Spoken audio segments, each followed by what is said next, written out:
bet es tev nepatīku. Un paskaties mani, Andri, es taču esmu tā pati Madara. Tu taču ļoti vēlējies man klausīt. Un vienmēr teici, ka neesot pasaulē skaistākas meitenes. Kādā septembra dienā mēs devāmies uz Cēsu pusi, ciemos pie visskaistākās Madaras pasaulē, pie Melnieku saimnieces, pie aktrises Zigrīdas Stumbuļas. Nu, laba diena, laba diena. Nu, tie jūs mālnieki ir, ja? Nu, tie nu ir mani mālnieki, jā. Tā varētu teikt.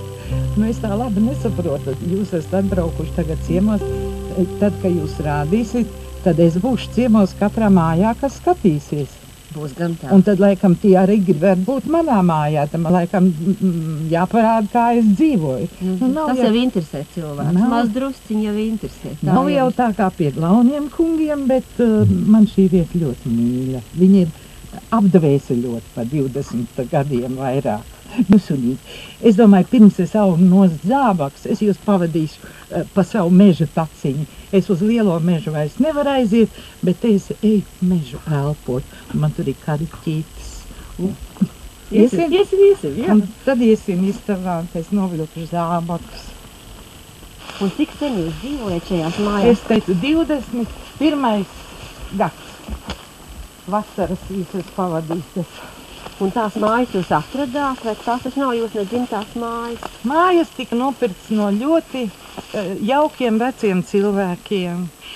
Viņu tā ciltsmāte, vecā māte, 20 gadus atpakaļ tiem saimniekiem jau bija pie 90. Bet vēl, kad viņu mamma bija, zintniece, pūšļotāja. Un pirmo vasaru man te tad iebrauc pajūgs, vajadzēja rozu apūst, un man tie vārdi bija, bet man bija kauns. Vīrs bija klāt, un man bija kauns to teātru spēlēt, bet es domāju, ka varbūt būtu līdzējis arī. Vārdi bija, un es zinu, ka uz rozu arī vajag zilo papīru un krustiņus vilkt, un tie vārdus tur skaitīt. Un, ja cilvēks tic, varbūt būtu līdzējis, un es būtu kādu aitas cisku dabūjusi par to. Tas jau vēl nav nokavā. Un es jau esmu gandrīz mežā atskrējis mammai. Mamma bija Brūklenēs ar savu mammu. Jā, septembra sākumā. Kurzemē, es esmu kurzemniece, un šī ir man trimda. Paldies Dievam, ka tik jauka. Ir tāda purvaina vieta, un tad agri mums te saunas, gan rudenī, gan pavasarī. Saunas agri rudenī un pavasarī vēlu. Vienreiz pat pirms Jāņiem. Jāņu naktī nosauka kartupeļu. Jūs tā sauna speciālists. Jā. Jūs zināt, ka saunas ir pavasarī. Jā. Vasarā arī bijuši sauna. Kādreiz. Un kā vēl? Un tās rudens saunas jūs te tā vērojat, ja? Jā. Dažkārt viņas dara labu. Šogad nav, ir pa vēl, bet pēc pirmām saunām kļava kļūst iesarkana un viss tā mainās dabā pēc saunām pirmajām, ka viņas vēl tā dzēlīgi nav visu nokodušas. Man patīk, kā viņš krāso, tā sauna krāso. Bet, laikam jau viņiem sāp var, kam nokož galotnīti. Lapviņas sačokrojās. Un tad, kad visa zeme ir sauna vai sniegs, tad jūs bēgat uz mājām? Sniegu esmu sagaidījusi sniegu.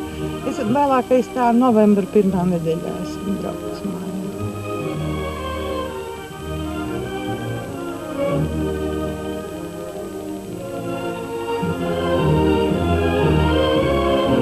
Tajā laikā, kad jūs nospēlējāt Madaru, jūs taču bijāt jauna sieviete, kas faktiski bija tādā īstā plaukumā, tā arī bija. Un kur tā baigā traģikas sajūta? Jūs to nospēlējat agrā jaunībā faktiski. To visu, ko var sieviete viena otru savākt tikai mūžu nogalē. Es taču esmu kara laika pusaudzis, un mums ir diezgan jau to saunu bija un plēsīgu saunu un plēsīgu vētru jālaiž pāri galvai. Tu esi Vāra bērns, Marara, un es tev būšu ne tikai vīra, bet arī tēvvietā. Pēc 2-3 gadiem tu būsi turīgākā līgava visā apliņķī. Tu būsi brīva un bagāta. Tad dari, ko vēlies. Padomā par mālniekiem un saki jā.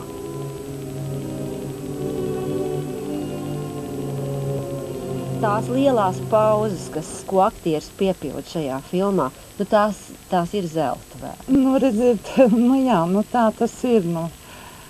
Varbūt, ka labi, ka es tik maz esmu filmējusies, tad tā monumentālāk tā lieta iznāk. Nesajūgtās lomas, bet tai pašā laikā man patīk, ka man, teiksim, nu, es minēšu tikai 3 tās, nu, pilnīgi savādāk ir Bagātā kundze, un lai ar ne pārāk lielu lomu, bet vēl kalpos tā priore. Tas ir pavisam atkal citas un dažādas. Un jā. Salma pavasarī brīdis, jums pašai atceroties, tas ir tāds zvaigžņu brīdis? Nē. Tas nav viegli. Bet es par to negribētu runāt. Tas ir smags darbs un man noved līdz nervu sabrukumam.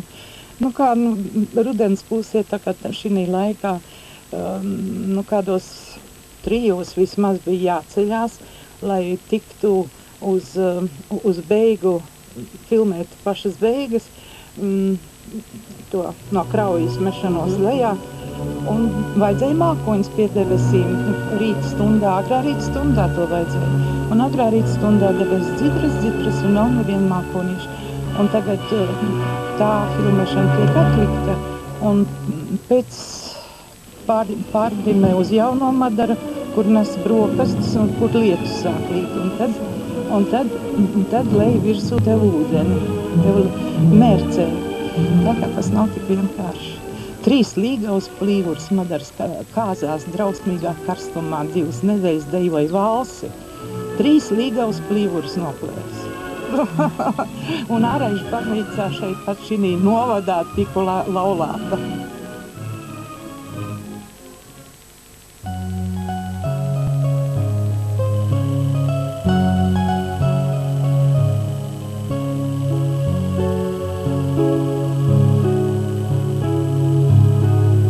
Es nolasīšu to dzejoli, ko jūs esat rakstījusi 46. gadā. Es smejos par dzīvi māti, šai naktī baismajā, kad vēju vaid un negribu stāt. Jūs zināt tālāk? Šai naktī baismajā no sapņa gaistoša es atraisījos māti. Es zinu tagad jau, cik skaudras sāpes dzīvos. Bet tici māti, man žēl pat nav, ka naktī tajā pamodos. Es gribu smieties māti kā nerus, kas sevi ākstu jūt, kas dzīvi lūk spēj nicināt, jo ākstam lemts, tik ākstam būt. Kaut citi viņā redzētu tik cilvēku, kas mīl un nīst, tas ākstam neko nelīdzētu, jo ākstam jānomirst. Jā, nu, un tad jau, man liekas, es vēl bija tikai skolniece, es vēl ne... Laikam pats sākums, kā izsāvu uz teātra skolu. Jā, tā ir tāda profesija. Un āksta profesija, redziet, āksti ir bijuši allaži lielā cieņā, un ja to dara saturīgi, tad tā ir laba lieta. Vai jūs arī sevi pieskaitāt pie Dailes skaistās lielās plejādes, jo jūs radošais mūžs faktiski Dailes teātris, un tas tā ir? Es ārkārtīgi cienīju un mīlēju veco Dailes teātra plejādi, un biju ļoti laimīga būt viņu vidū, bet es jau tajā laikā un visu mūžu esmu, kā smējies, esmu teikusi, ka es esmu Liepājas teātra aktris, kas savu mūžu ir strādājis, nostrādājis Dailes teātrī. Liepājas teātrī es nostrādāju pirmos 5 gadus.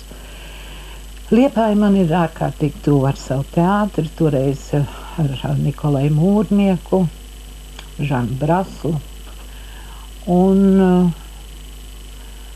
tur es katru gadu pat 4-5 vadošu lomu nospēlēju, un bija brīnišķīgi kolēģi, bija Dzidra Ritenberga, un viņi jau kādu gadu pirms manis tur sāk strādāt. Un viņi bija ļoti priecīgi, ka es atnācu. Viņi teica, es tikšu no tām blondām, gaišām, liriskām varonēm vaļā un varēšu uz raksturlomām. Un tas bija ļoti jauki, mums pietika abām darbu. Zandbergs, vai ne, brīnišķīgs partners, aktīvs, tāda plejāda. Un tad es teikšu tā, neatceros vai es gadu saku, kungs, tas bija tik sen. Tad, kad filmēju uz Jauno Krastu, meklēju aktierus un izsaucu uz Rīgu no Liepājas teātra Dzidru Ritenbergu, Zandbergu un mani uz provēm.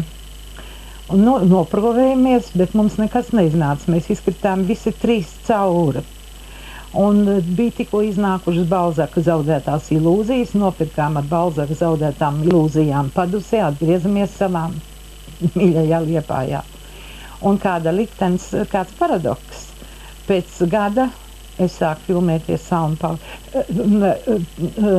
uz Jauno Krastu filmējās Līne, un Līne brauca delegācijā uz Venecijas kinofestivālu. Un tagad pēc gada es filmējos Salnā pavasarī, un mans režisors Armands teica, meitiņ, tad droši vien tu tiks uz, es teicu, uz Veneciju, es saku, labi, jau uz Ventspili. Un, jo man likās jau vispirms tas, ka Līne bija, kā tad 2 gadus no vietas taču neņemas latviešu aktrises līdzi. Un tiešām tā iznāca, ka es biju tai Venecijā. Filmu gan demonstrēju tikai ārpus konkursu, kā tur festivāla direkcija teica, ja tā būtu pieteikta konkursam bija kaut kāda karatēma, pa Brestas cietoksni neuzveramais kaut kas tur. Un kad man bija šans arī uz sieviešu lomas galveno balvu, togad dabūja Marija Šēla par Lamatām zolā. Un tagad vēl pēc gada Dzidra ar Malvu, nebūdam Venecijā, dabūja Volpikausu. Ja? Tā kā 3 gadus latviešu aktrises nomirdzēja Venecijas kinofestivālā. Es biju kopā ar Eduardu Tisē, slaveno Eizenšteina līdzgaitnieku operātoru, pa viņu taisa filmu. Es mēnesi biju kopā ar viņu Venecijā, viņš mūs fotografēja. Par viņu taisa filmu un meklē kādu tantiņu, kas viņu kādreiz kaut kur pazinusi, bet man neviens nav griezies pajautāt, vai es ar kaut ko zinu. Man pat ir fotogrāfijas no tā brauciena. Es atceros, kādas mums bija sarunas ar citām delegācijām, kopīgi piedzīvojumi. Bet es nezinu, kāpēc es esmu tā kā it kā nebūtu bijusi. Man bērni tūlīt uz sasildīties. Man puisi. Andrs. Tu.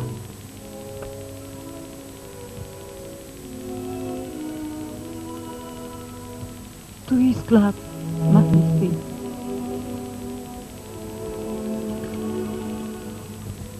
Tas ir mans tēvs.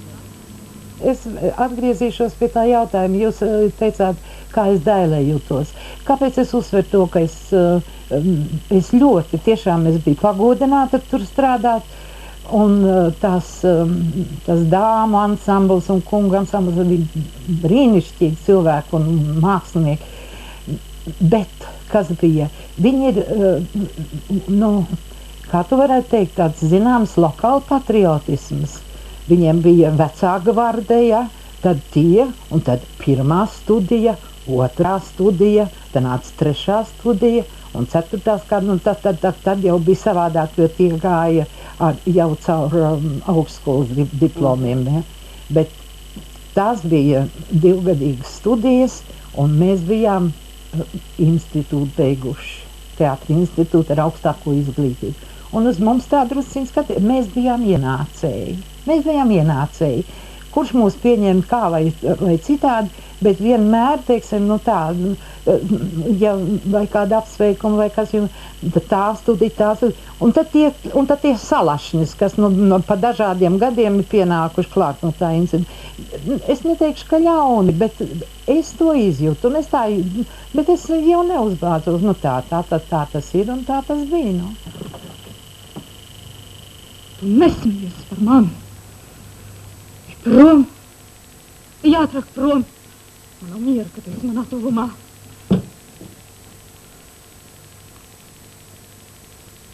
Katru dienu kāda jaunāka aktrise kļūst vecāka un ļoti drīz kļūst par vecu aktrisi. Tā kā, ja pašlaik nav, tad rīt būs. Tas laiciņš skrien ļoti ātri. Un tagad jau ir modē jaunākām spēlēt vecākus jau. Jo vecajiem tad tur ir jāmaksā honorāri, bet jaunais vēl ir uz algu, lai viņš strādā, lai viņš spēlē no rīta līdz vakaram. Bet ja vienu dienu, tāpat kā es te pirms nedēļas, pēkšņi pieklauvē pie jūsu durvīm, nebūtu tik aicināts vai lūgts viesis un saka, Zigrīda Stungur, nāciet uz to vai to, vienalga kā teātri, tur ir tāda un tāda loma. Jūs vēl esat? Jā, es jums teikšu tā, ja man tas atklājas tā, ja man būtu tāda loma, ko es vēl varētu. Es to nevaru iedomāties, ko es varētu, un es pat nevarētu teikt, ka man tas tā dikti būtu vajadzīgs. Bet droši vien, ka neizturētu. Droši vien, ka man vispār nav te ieskalēts tas vārdiņš, man dikti grūti pateikt to ne. Man dikti var pierunāt, bet nē. Kas ir bijis, tas bijis, un ja es tos labākos gados maz ko varēju pateikt. Bet es tā lepni aizgāju, redziet, tas bija 88. gadā, kurā gadā tas bija, bet zināmā mērā kā loma, tā gandrīz man bija pēdējā, tas bija Jurkāna Jāzepiņš kameras zālē, es biju gada labāka aktrise, tad taču var aiziet uz tādu skaistu titulu. Tā. Jā,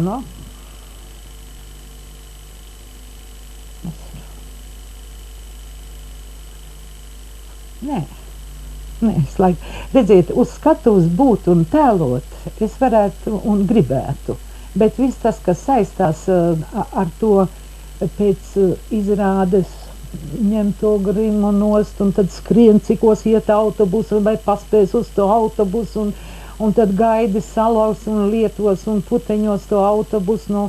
Nav man tā, ka man kāds piebraukt ar mašīnu pēc izrādes un aizvest mājās, tā jau vajadzētu. Bet viss tas, kas saistīts ar šo darbu, tas man nav pa spēku. Velti jūs meklējat tos darba sludinājumus. Tagad jau uz vienu vietu ir 100 gribētāju. Krīze un krīze. Man ar tā būs jātaisciet. Jūs klausāties? Tās partijas tagad plēš katru savu pusi un muļķo tautu. Jūs jau neklausāties? Es klausos, un muļķo tautu. Bet mans vīrs tagad ir nodibinājis pavisam jaunu partiju, un ja viņi ievēlēs par deputātu, tad... Tad sāksies jauna dzīve. Jūs neticat? Es ticu. Es ticu visām partijām. Ai, Sorviekungs, jūs esat slīpēts. Jūs nekad nesakāt to, ko jūs domājat. Jā. Bet ja man vīri ievēlēt saimā, tad jums tie darba sludinājumi vairs nebūs jāmeklē, tad visiem būs darbs un... Cui, pagāni, slapina atkal. Esiet tik laipns un patiniet tos sunīšus prom. Cienā jau viss krāsiet. Pagāni! Kāpēc arī man prasās tās rīmes rakstīt? Es nevaru ar tādu neuzdrošinos paaugstināt pa dzejoļiem. Te viens pantiņš. Svētdienās, kad ģimenes pusdienās mēdz baudīt ēdienu gardu, es savā kaktā uz tahtas tupu un lasu Frici Bārdu, kas sapnim ar visu būtību tic, to sapnis neatstās vienu. Vakaros, kad mitekļu radiatoros, sildīta ūdens siltums staro, es nolieku Frici Bārdu un pieminu Rūtas Kuiņas vārdus. Atnāks rīts ar gaismas lāpstu, kādam sapnim kapu rakt. Naktīs es nelabā nemierā krītu, kopā ar čaku sagaidu rītu, dvēsele mana neganti salkst, saulēkta dunči, kad logos jau dzaukst. Tumsa ātri plok, kāds ar milzu mēli kāri, tumsas bļodu lok pāri.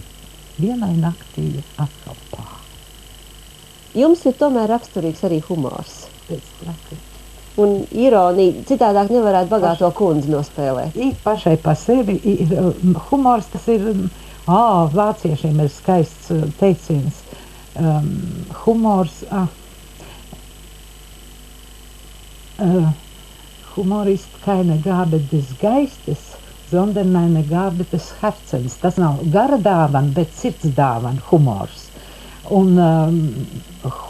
humors, mīļais Dievs, tas ir ideoloģijas, ja cilvēkam nav humors. Tu jūs varētu pusdienām, ja? Nē, to es vārtām Saeimas vēlēšanām. Ko?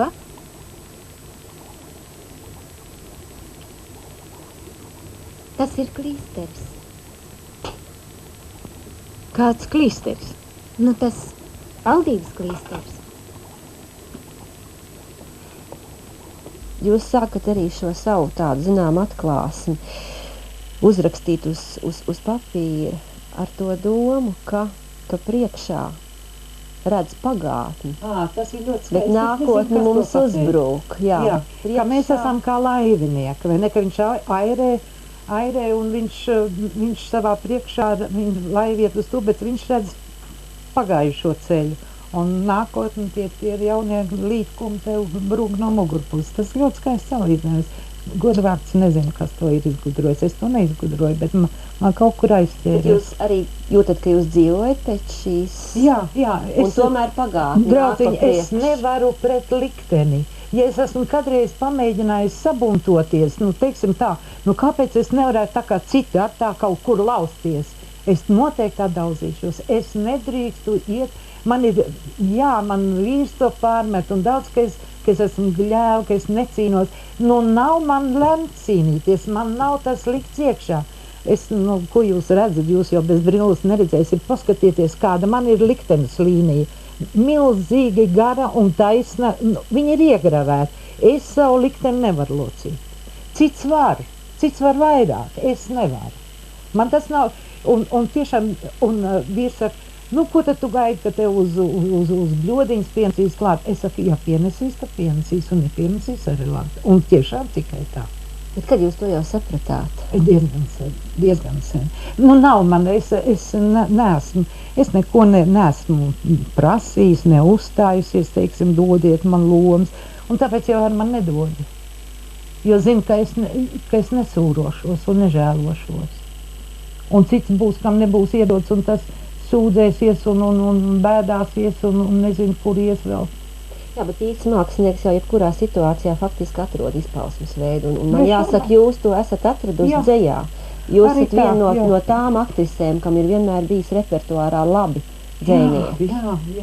Ar ko sākās šis ceļš ar Raini laikam? Ar Raini 100 gadi, jā. Patiesībā tāda lielākā koncerta programma. Tad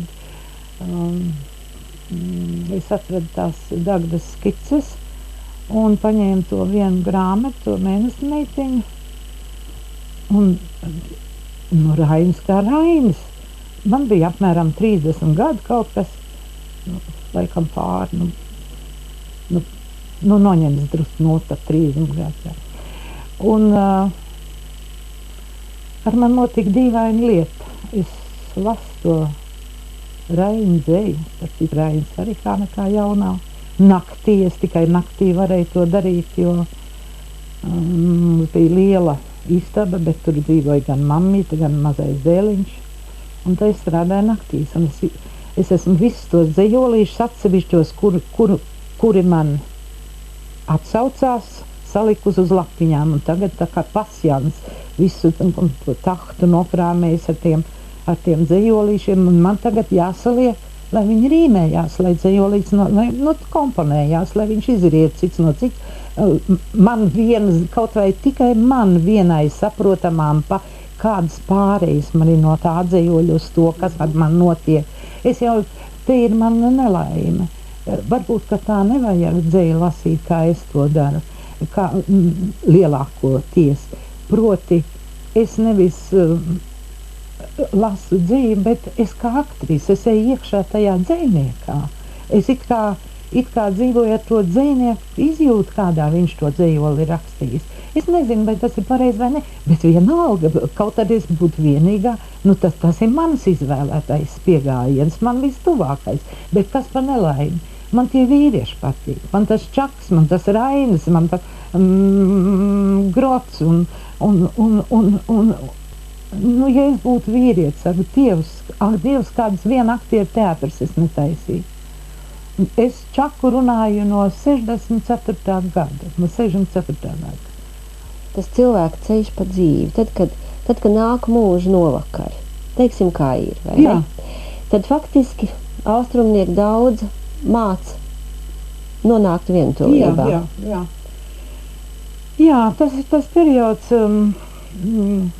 nu Rainis arī saka tā, ja tu jūti, ka tu sāc cilvēks vairāk nicināt nekā mīlēt, tad ir laiks vientulībā un atpūties uz brīdi no pasaules, tad ies atkal ļaudīs un staros. Nu, man tā iešana ļaudīs tagad aprobežojas ar draugu loku, bet tas man ir izcili jauks. Man ir brīnišķīgi draugi un cilvēki apkārt, un arī viņiem ir jāstaro. Man pat sunīts gaida manu starojumu. Tas ir vajadzīgs. Ja tu esi pats izplicināts, tad tu nevar nekā otram dot. Bet es sapratu, jūs jautājat mazliet citā doma. Jā, ir cilvēks, ja viņš ir atdevis, viņš ir izdarījis tos svētos darbus, dzemdējis to dēlu un izaudzinājis tos mazbērnus, izvilcis un pabeidzis arī to, ko varēja dot plašākam cilvēku lokām, skatītājiem. Tad tu piedari pats sev. Un tā ir brīnišķīga atbrīvotības sajūta. Tā ir brīnišķīga atbrīvotības sajūta, ka tu sāc, tāpēc man liekas, ka man kaut kur, zināmā mērā, mana personiskā dzīve kaut kur tikai tā, nu pat ir sākusies. Es esmu kungs pa sevi. Es esmu kungs pa savām domām. Un ir vajadzīgs šis, es zinu, jā, viņi gāja, nu vientuļnieki gāja, tad bērni izauga, un tad viņš ar 40-50 gadiem, tad viņš gāja vientulībā un lūga Dievu pa pasauli. Nu, es pa pasauli Dieviņu lūdzu katru vakaru, bet es prom nekur neiešu. Nu, te ir, nu, kā es to varētu teikt, ne mālnieki, ne ulu es kaut kā citādāk šito māju, tas sev apzīmē. Nu, man te tā kā tāda celle, tā kā tāds klosters, tā kā kāds sevišķi tur Taigalā es tā tīšām tā ļoti askētiski, visu tur atstāja pelēku un melnu. Ir jāsavācās vienkārši, kā es jau teicu, kāpēc es šai dzīvē esmu nākus, kāda ir bijis mana misija un ko es esmu izdarījis aplam, vai es esmu to izpildījis, un ko man no viss tā būs mācīt. Man liekas, ka es neizliekos. Es nezinu, kur lai liekos. Kad es ar paziņām tiekos, izplūsta vārdos liekos, jūs klausāties šajos niekos, šķiet mana dzīve rit vienos priekos, ak, Dievs, cik tukšs jums liekos, jo jums liekas, ka es neizliekos. Kāpēc gan es neizlikos, ka es tikai izliekos? Sakiet, vai tas varētu būt raidījuma nobeigums? Varbūt kaut kā.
Manos vão vindo de saber